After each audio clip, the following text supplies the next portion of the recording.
Hi, hello எல்லோரும் நல்லா இருப்பீங்கன்னு நினைக்கிறேன். நானும் நல்லா இருக்கேன். ஸோ ஃப்ரெண்டோட என்கேஜ்மெண்ட்டுக்கு போனேன் இல்லையா, அது முடியறதுக்கே 7 மணி ஆயிடுச்சு. ஸோ முடிச்சுட்டு அப்புறம் அதுக்கப்புறம் எப்படி புதுக்கோட்டை கிளம்புறதுன்னு சொல்லிட்டு அம்மா வீட்டிலேயே தங்கிட்டேன். ஏன்னா அம்மா ஊரும் அதே ஊர் தான். ஸோ நைட்டு தங்கிட்டு காலையில் கிளம்பிட்டேன். காலையில் எங்கே அப்படின்னா என்னுடைய மாமியார் ஊருக்கு கிளம்பிட்டோங்க. ஏன்னா அங்கே கோவிலில் பொங்க வச்சு சாமி கும்பிட்றனால அங்கே வர சொல்லிட்டாங்க. இந்த கட்டில் பாருங்கள், நாங்கள் எப்போ ஊருக்கு வந்துட்டு போனாலும் திரும்ப கிளம்பிட்டு வெளியில் வரும்பொழுது பார்த்தோம்னா அந்த கட்டில் ஃபுல்லாகவே ஒரே இப்படி தாங்க துணிமணியாக கிடக்கும் பாவம்.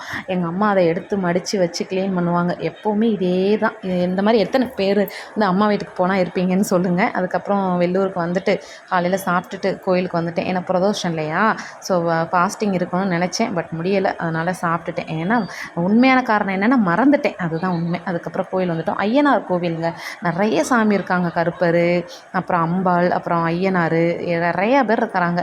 ஸோ நல்லபடியாக பொங்க வச்சு சாமி கும்பிட்டுட்டு பொங்கலும் சாப்பிட்டுட்டோம். ஒரே ஜாலி. ஏன்னா எல்லோரையும் ரொம்ப நாளைக்கு அப்புறம் பார்க்கவும்.